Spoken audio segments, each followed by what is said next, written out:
και για την εισφορά τους στα οικονομικά της χώρας, στο ταμείο της χώρας. Εγώ θα σας πω κάτι άλλο όμως. Τι σημαίνει να καταλάβει ο κόσμος. Γιατί το αν έχετε εσείς δουλειά, έτσι που έχει γίνει η κοινωνική ρηγμάτωση, πλέον ελάχιστους αφορώ, δυστυχώς, και ντρέπομαι που το λέω. Ντρέπομαι που το λέω, αλλά είναι η αλήθεια. Δεν τους ενδιαφέρει. Δεν τον ενδιαφέρει πλέον τον άλλον αν έχεις δουλειά. Έχουμε φτάσει σε τέτοιο σημείο κοινωνικού κανιβαλισμού. Ας μιλήσουμε λοιπόν διαφορετικά. Ας πούμε, τι σημαίνει τα ναυπηγεία Σκαραμαγκά. Θα σας πω τι σημαίνει τα ναυπηγεία. Τα ναυπηγεία Σκαραμαγκά μπορούσαν να απασχολούν γύρω στις 5 με 8.000 εργαζόμενους όλη την περιοχή. Ένα.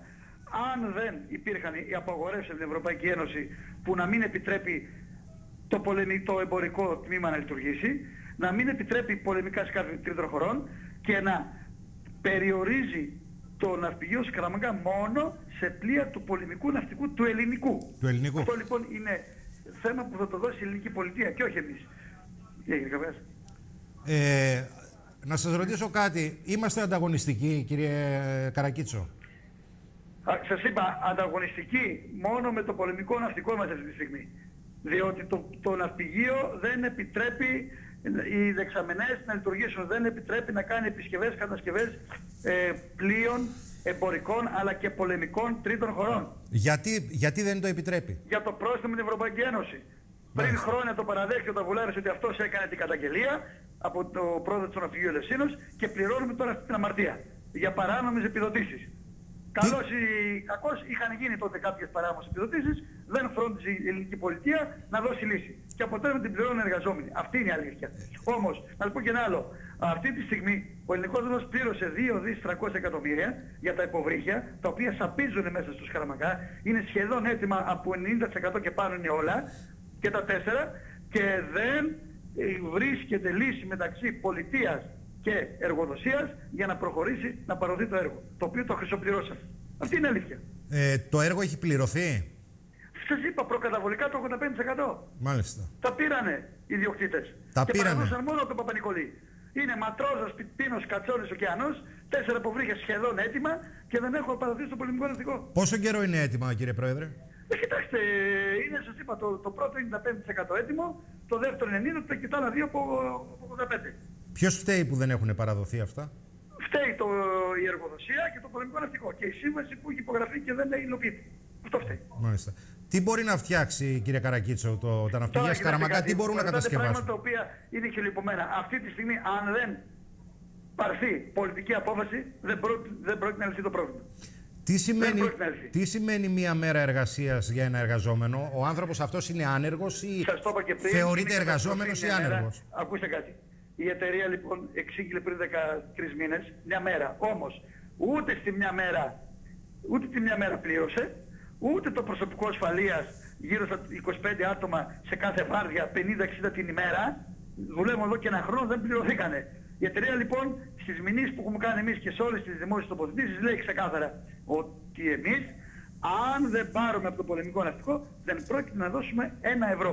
Ξέρουμε, αναγνωρίζουμε λέει η εργοδοσία ότι οφείλουμε στον κόσμο, αλλά δεν θα πάρουμε, δεν θα δώσουμε. Απλά πράγματα.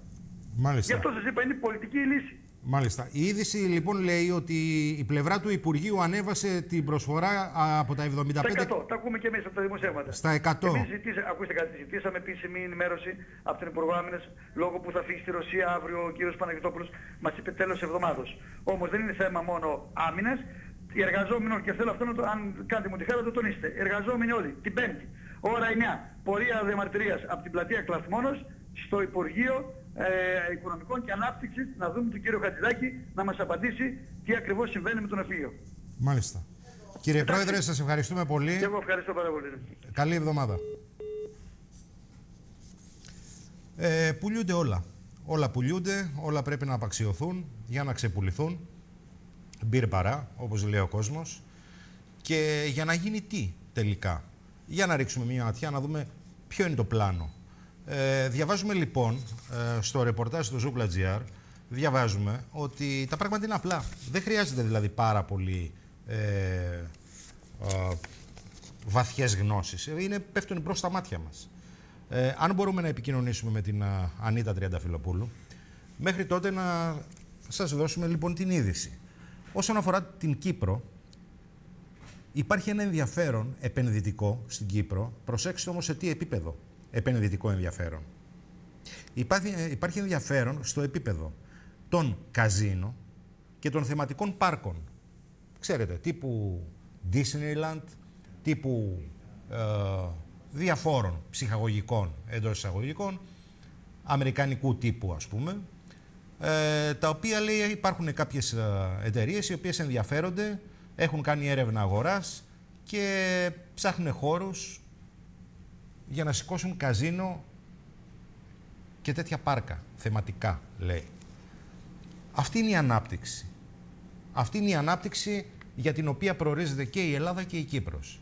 Είναι ο τζόγος, είναι το αερετζίδικο χρήμα, διότι ένα καζίνο δεν είναι συνιστά ανάπτυξη. Δεν έχει κάποια πρωτογενή παραγωγή. Παίρνει το χρήμα και το τοποθετεί στις τσέπες κάποιων ολίγων και παίρνει και ένα κομματάκι το κράτος. Αυτό όμως το πράγμα δεν είναι κάποια παραγωγική διαδικασία. Δεν συνιστά κάποια παραγωγική διαδικασία. Δεν δημιουργεί νέο πλούτο. Αναδιανέμει τον πλούτο, τον ήδη υπάρχοντα. Και πώς τον αναδιανέμει? Με το χειρότερο τρόπο. Δηλαδή παίρνει τους εθισμένους, τους εξαρτημένους από τον τζόγο, οι οποίοι ενδεχομένως να είναι και άνθρωποι του μεροκάματου και κατά κανόνα είναι άνθρωποι του μεροκάματου, έτσι. Οι άλλοι δεν μας ενδιαφέρουν ούτως ή άλλως, δεν έχουν πρόβλημα.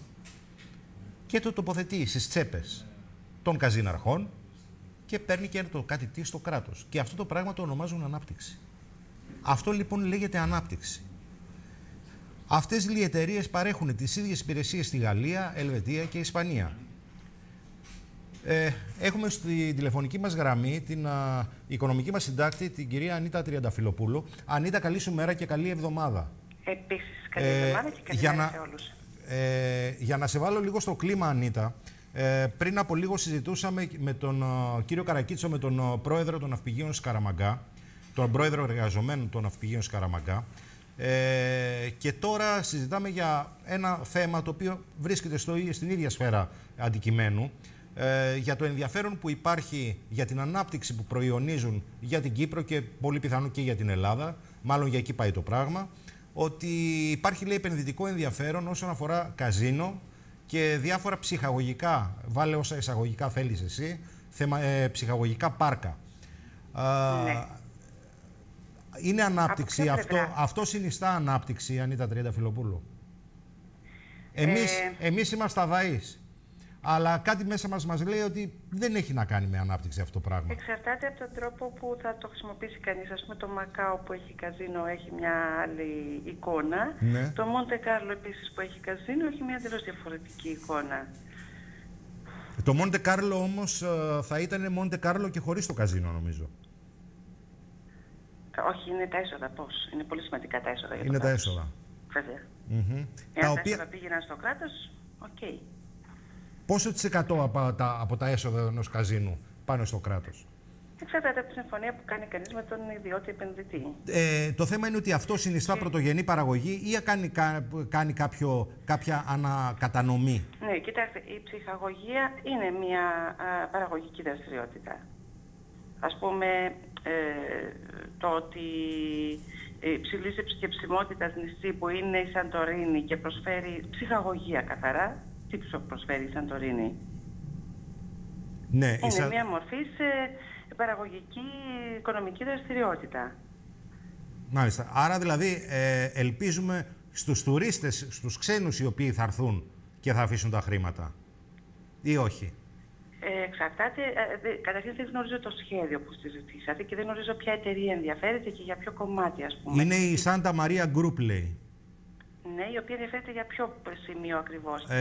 Ψάχνουν να βρουν χώρους ανέγερσης νέων μονάδων καζίνο και ψυχαγωγικών πάρκων. Και άλλη μια εταιρεία, η Delahey, κάπως έτσι. Ναι. Εξαρτάται από το πώς θα το χειριστεί, τι συμφωνία θα κάνει το ελληνικό δημόσιο για λογαριασμό του. Όχι, μιλάμε για την Κύπρο. Μιλάμε για την Κύπρο τώρα. Για την Κύπρο, ναι. Μάλιστα. Τα θεματικά πάρκα πάντως, όπως η γνωστή σε όλους μας Disneyland ή οτιδήποτε άλλο, είναι πολύ καλή οικονομική δραστηριότητα, προσελκύει κόσμο, δεν υπάρχει, ας πούμε, δεν είναι ζημιογόνες, είναι κερδοφόρες δραστηριότητες. Μέχρι στιγμής αυτά που έχουμε δει μέχρι τώρα δεν είναι αρνητικά. Η Eurodis είναι, από όσο γνωρίζω, Ανίτα, αν διόρθωσε με αν κάνω λάθος, είναι παθητική. Τουλάχιστον έτσι διάβασα. Δεν έχω παρακολουθήσει τους ισολογισμούς της Eurodis στο Παρίσι που είναι, αλλά με μια τέτοια δραστηριότητα δεν μπορεί να θεωρηθεί ότι θα είναι ζημιογόνος, όχι. Εξαρτάται από τη διαχείριση και από το τι γίνεται. Πιθανώς στην Ευρώπη, επειδή περάσαμε σε ύφεση και πολλοί Ευρωπαίοι πολίτες αδυνατούν να την επισκεφτούν, πιθανόν να έπεσε η επισκεψιμότητα και ίσως και η κερδοφορία. Δεν το γνωρίζω όμως. Ωραία. Να το πω στην πραγματικότητα τι συμβαίνει. Ωραία. Να περάσουμε σε θέματα τα οποία είναι αμιγώς δικά σου θέματα. Τι μας περιμένει αυτή την εβδομάδα, Ανίτα, οικονομικά?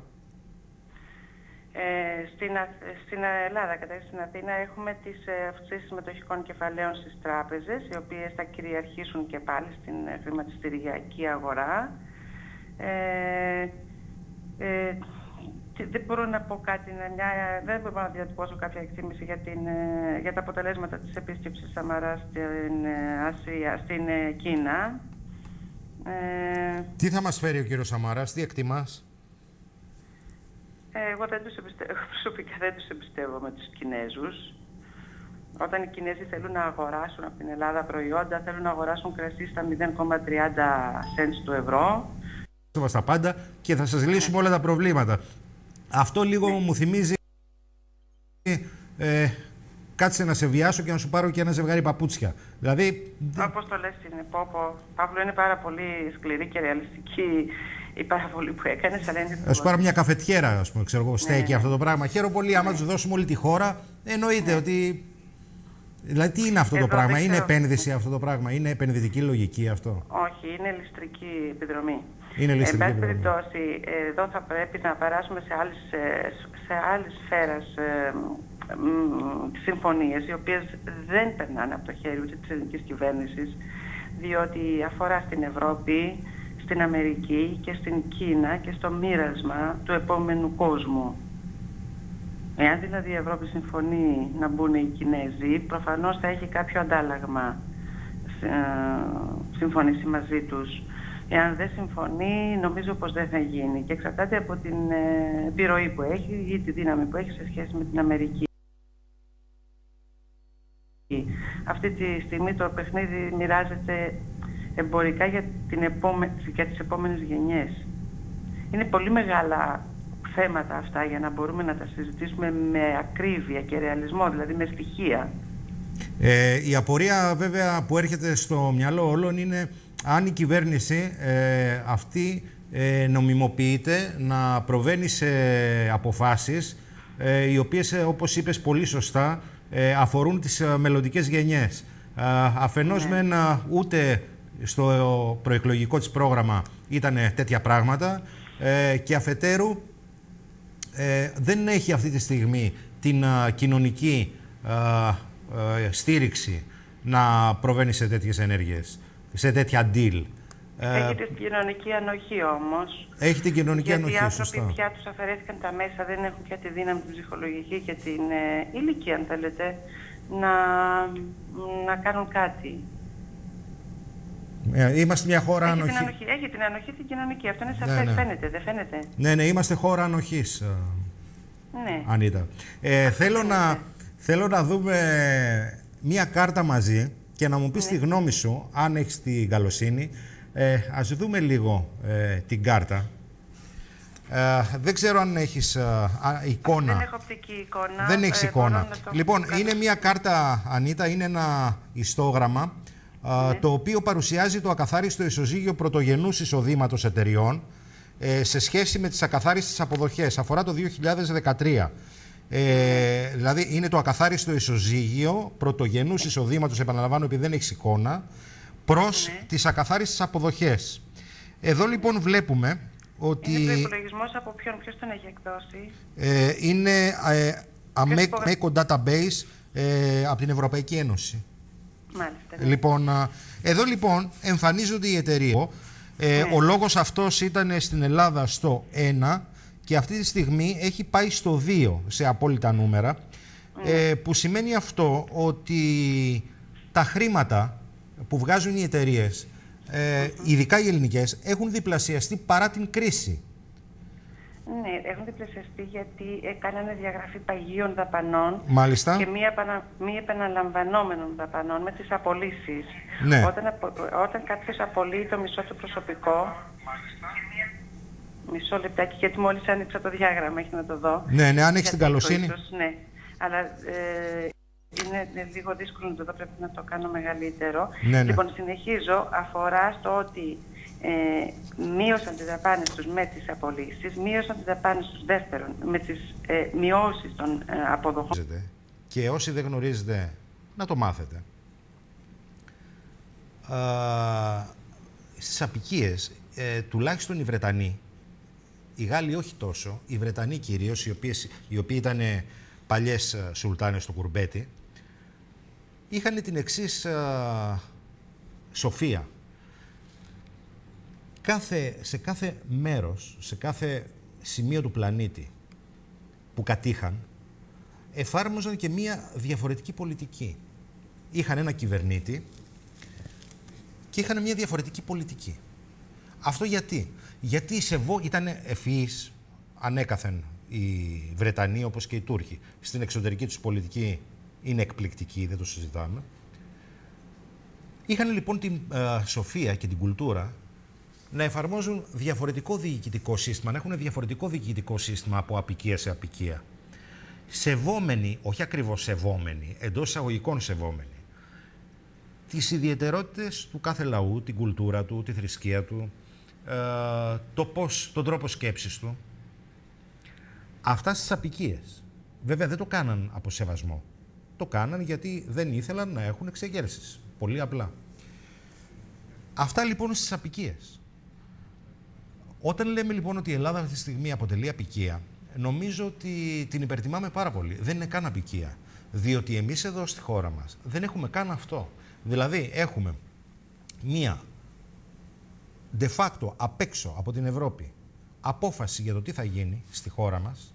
Έχουμε βάλει και 3-4 μαριονέτες, η κυβέρνηση, ας πούμε, μαριονέτες είναι οι άνθρωποι, οι οποίοι είναι εντολοδόχοι. Λοιπόν, και δεν ενδιαφέρονται καν για την πολιτιστική μας ιδιαιτερότητα, για τη γεωγραφική μας ιδιαιτερότητα που έχει να κάνει με την εθνική άμυνα. Δεν ενδιαφέρονται. Έχουν μία λύση πακέτο, πιθανόν για τον Νότο. Για όλο τον Νότο. Δεν σημαίνει ότι έχουν την ίδια λύση, αλλά έχουν την ίδια νοοτροπία. Δεν τους ενδιαφέρει πώς σκέφτεται ο Πορτογάλος, πώς σκέφτεται ο Ισπανός, ο Ιταλός, ο Έλληνας, ο Κύπριος. Δεν τους ενδιαφέρει αυτό το πράγμα. Κάτι όμως που ενδιέφερε τις μεγάλες δυνάμεις που είχαν παράδοση στις αποικίες, όπως είπαμε τη Μεγάλη Βρετανία. Οι Γάλλοι ήταν λίγο πιο χοντροκομμένοι, δεν ήταν τόσο ευέλικτοι. Οι Γάλλοι βέβαια είχαν άλλο. Βέβαια, πρέπει να το πούμε αυτό για να γελάσουμε κιόλα. Οι Γάλλοι είχαν το εξής καταπληκτικό, για να δείτε δηλαδή πώς αντιμετώπιζαν τις αποικίες και πώς μας αντιμετωπίζει και εμάς σήμερα η Ευρώπη. Οι Γάλλοι βάζανε κυβερνήτη σε κάθε χώρα που κατήχαν για να απομυζούν τους πόρους, τους φυσικούς, τα μεταλλεύματα, το φυσικό πλούτο, τον ορυκτό πλούτο, τις καλλιεργίες του, τα φρούτα του. Βάζανε λοιπόν έναν κυβερνήτη. Ο κυβερνήτης αυτός όμως, και εδώ είναι το αστείο, δεν διοριζόταν από το Υπουργείο Εξωτερικών όπως θα περίμενε κάποιος της Γαλλίας. Όχι. Διοριζόταν από το Υπουργείο Εμπορίου.